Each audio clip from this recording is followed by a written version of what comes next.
Oi pessoal, tudo bem com vocês? Hoje eu tô aqui com a Daisy, que tá aqui, né, atrás, dando uma bocejada aqui. E eu vou falar sobre pré e pós-castração. O que vocês precisam saber antes da castração e depois, quais são os cuidados, tudo que vocês precisam para fazer aí uma pós-castração boa, tá? Antes da gente começar o vídeo, eu quero falar sobre o curso de primeiros socorros. A gente tá com o curso sendo pronto, tá? Tá prestes a sair o curso novo de primeiros socorros, ele vai ser online. E o mais legal é que vão ter 2 aulas gratuitas, então vocês vão poder assistir gratuitamente essas 2 primeiras aulas, tá? E o curso é todo voltado para tutor, para quem trabalha com pets, como pet sitters, adestradores, dog walkers. Então, é um curso bem bacana para você que trabalha com animais ou para você... Calma aí, que ela tá aqui querendo afiar a unha dela. Ou para você que tem aí um animalzinho e quer saber mais desses primeiros cuidados, desses primeiros atendimentos. É muito importante saber de primeiros socorros, pessoal. A gente nunca sabe o que pode acontecer e saber como agir logo de imediato para que o animal chegue ao veterinário, às vezes até com vida, né? Acho que é essencial. Todo mundo deveria saber de primeiros socorros, tá? Então, o curso vai ser lançado em breve. Tem um link aqui embaixo na descrição que eu tô deixando aqui para vocês, para quem já quiser fazer esse curso, se inscrever nesse link, tá? E aí vocês vão receber por e-mail assim que o curso estiver disponível, tá bom? Vou falar agora então sobre pré e pós-castração. O que a gente precisa saber antes da castração do nosso animalzinho, o que a gente precisa saber depois, tá? Bom, sobre pré-castração, o que eu deixo de informações para vocês? Primeira coisa que a gente precisa saber é como que esse animalzinho está de saúde, tá?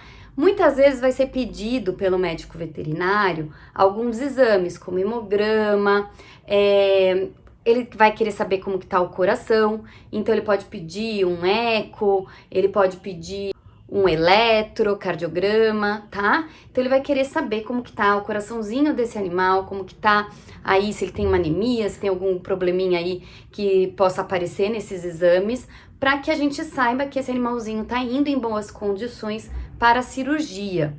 Caso o seu animalzinho apresente alguma coisa, alguma alteração nesses exames, provavelmente o veterinário, ele vai falar se aquilo tem risco, né, durante uma cirurgia, se não tem, se primeiro precisa tratar aquilo que ele tá, antes de fazer uma cirurgia, seja a cirurgia que for, tá? Então, muitas vezes é pedida esses exames, tá? Outra coisa que a gente também precisa saber no pré-operatório, o que a gente precisa fazer no pré-operatório, além de saber que a saúde do animal tá boa ou não, né? Então, a gente precisa de jejum, tá? De jejum de 12 horas. Por que a gente precisa de jejum de 12 horas do animalzinho numa cirurgia como uma castração? Porque o animalzinho, se ele tiver com o estômago cheio, né? Se ele tiver com alimento e tudo mais, ele pode vomitar durante a cirurgia ou antes da cirurgia, tá? E ele tá lá numa cirurgia, a gente não quer que ele vomite, né? Então, a gente pede esse jejum de 12 horas. Então, por exemplo, a cirurgia é 7 horas da manhã, às 7 da noite você vai dar a última alimentação para esse animalzinho, tá? Você vai oferecer alimentação, água, tudo, e depois você vai tirar, então, essa alimentação para que ele fique de jejum, tá? E aí ele vá para a cirurgia bem, tá bom? Muitas pessoas me perguntam qual é a melhor anestesia, né, pro animal. Injetável, inalatória, tem uma diferença muito grande de valor, né? Então, se você pega anestesia, vai fazer uma castração com injetável, você vai pagar lá R$300, por exemplo, né? E aí, se você vai fazer uma cirurgia, uma castração com inalatória, você vai pagar R$600, quer dizer, o dobro, né? Por que é tão caro e por que, né, qual que eu escolho?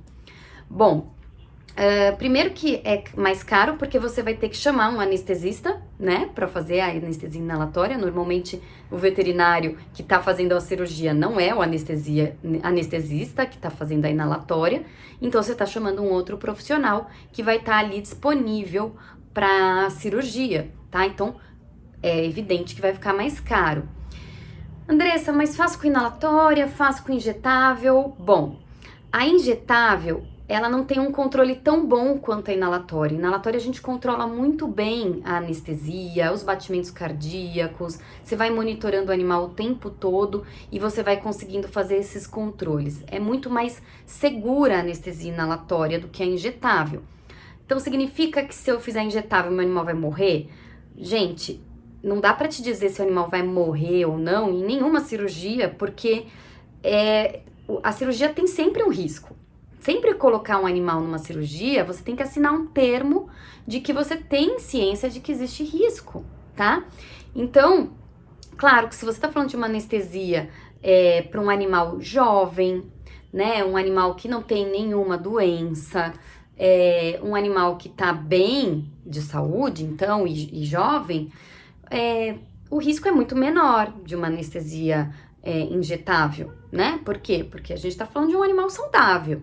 Agora, se eu tô falando de um animal idoso, de um animal que já tem doenças, de um braquicefálico, um animalzinho de focinho curto, a gente tá falando de animais que têm mais riscos, né? E que se a gente colocar ele sob uma anestesia injetável, a gente ainda vai ter mais risco ainda. O controle é mais, como eu falei, é pior, né? Então, a gente acaba recomendando para esses animais a inalatória. Então, o veterinário vai te recomendar também, ele vai te dizer o que é melhor, o que é pior, tá? Eu gosto muito da inalatória, tá? Eu sempre prefiro a anestesia inalatória por essa segurança, mas se você tá querendo dar essa economizada, né? Porque às vezes também tá difícil a coisa. E o seu animal não tem nada de saúde, é um animal jovem, você tá fazendo com um veterinário bem bacana essa cirurgia, é uma castração, né? Uma cirurgia relativamente rápida. Então, eu não vejo nenhum problema de você fazer com a injetável, tá bom? Bom, dito isso, certo? Então, sabendo dessa preparação que você precisa do animal antes da cirurgia, você vai levar então ele para cirurgia, tá? E vai ser feito o procedimento, tudo mais. E aí, o que acontece no pós-cirúrgico? Normalmente, o animalzinho, então, o veterinário vai esperar ele acordar completamente. Peraí que eu vou pegar a Daisy de novo. Você tá aprontando aí, né? Nem parece que fez uma cirurgia. A Daisy fez a cirurgia dela já tem mais de uma semana, tá? Eu tiro os pontos dela daqui 2 dias, então ela já tá aí super bem, né? Dá pra perceber. Mas o que acontece? Logo que então acaba a cirurgia de castração, o veterinário vai esperar esse animalzinho acordar, vai esperar ele... vai ver se ele quer comer alguma coisinha. Muitas vezes o veterinário já oferece alguma coisinha lá na clínica mesmo, né, pra ver se ele come. Às vezes ele espera ver se ele faz um xixi, tudo isso, tá? Então é importante ver se o animal tá comendo, se ele tá urinando, se ele tá defecando, tá? São as coisas mais importantes da gente saber no pós-cirúrgico. Muitas vezes o veterinário ele já faz as medicações lá na cirurgia, então ele já faz um antibiótico, já faz um anti-inflamatório injetável, tudo ali. Muitos veterinários em castração, eles não mandam para casa com medicação. Aliás, isso é uma conduta bem comum fora do país, de fazer as medicações injetáveis e depois não fazer nenhuma outra medicação em casa, tá? Mas muitos veterinários ainda mandam para casa o animalzinho com algumas medicações, como um antibiótico, um anti-inflamatório. Então, também vai da conduta do seu veterinário. O que eu sempre falo é, segue a conduta do seu veterinário, tá bom?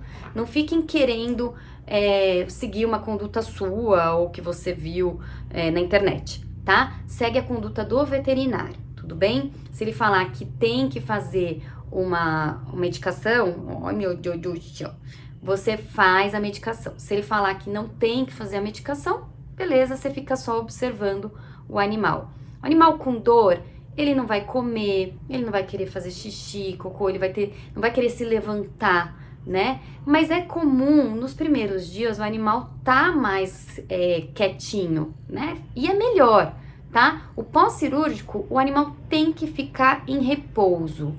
Ele tem que ficar, de preferência, mais fechadinho, mais isolado.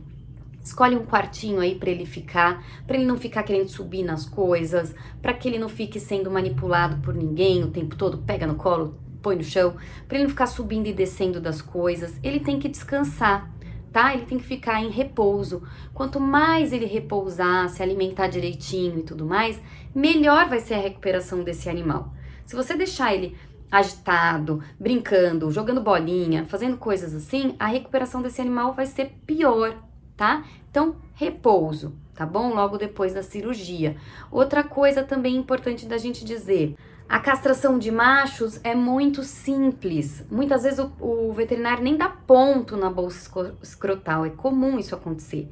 Já a castração de fêmeas, ela já tem ponto, é uma castração um pouquinho maior, tá? Então, é importante também a gente ver essa diferença, tá?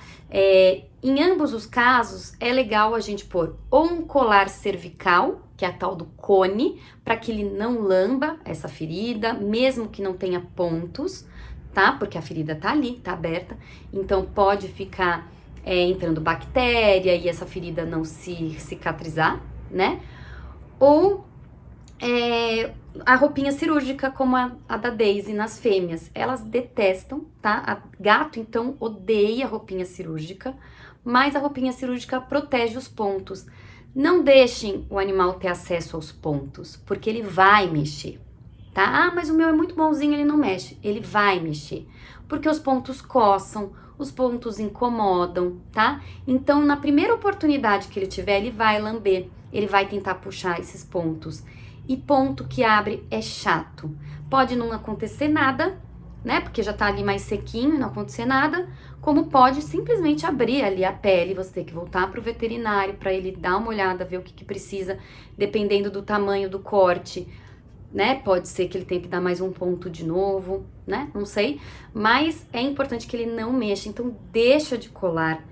Deixa de roupinha. Às vezes a gente fica mais incomodado, nós donos, do que o próprio animal. O animal tá incomodado? Ele tá. Mas ele tá conseguindo comer, tá conseguindo fazer xixi, tá conseguindo fazer as coisinhas dele. Então, deixa ele assim. São 10 dias. 10 dias até tirar os pontos, né? No caso de macho, menos tempo ainda, tá? Então, faz isso. Mantém ele de roupinha ou de colar, tá bom? Você vai ter que fazer curativo, coisas assim? Não. Normalmente, você vai ver se tá sequinho, você vai olhando esses pontos, vendo se tá saindo alguma secreção, se tá sequinho. Se o animalzinho não estiver mexendo nos pontos, provavelmente esses pontos vão cicatrizar bem sequinhos e depois é facilzinho de tirar ali o ponto. A Daisy conseguiu arrancar a roupinha dela e ela arrancou um dos pontos no meio de uma noite. Essa roupinha é bem difícil dela tirar, mas eu não sei, acho que ela se enfiou num buraquinho ali do quarto que a gente tava e ela conseguiu arrancar a roupa. Quando eu acordei no dia seguinte, ela tinha conseguido arrancar um dos pontos. A sorte é que ela arrancou só um, né? Não aconteceu nada, porque já tinha um pouco mais de dias, né? E tudo mais, então você tem que observar isso. Se isso acontecer logo no começo, é pior, né? Mas já tinha mais dias, então deu tudo certo, tá? Então, por isso que eu falo, fica realmente de colar e roupinha, dia, noite, noite, dia, tá? Ah, Andressa, mas eu vejo que meu gato quer se lamber, ele tá super incomodado com essa roupinha, ele não consegue fazer nada. Realmente incomoda, tá? Mas aí, depois que cicatrizar, dali 10 dias, vai tirar o ponto, você tira a roupinha e vida que segue, tá bom? Então é isso, pessoal. Espero ajudar vocês aí no pré-castração, pós-castração, e também deixo aí o convite para o curso de primeiros socorros que vai acontecer em breve, tá? Link aqui na descrição. Um grande beijo e a gente se vê. Tchau, tchau!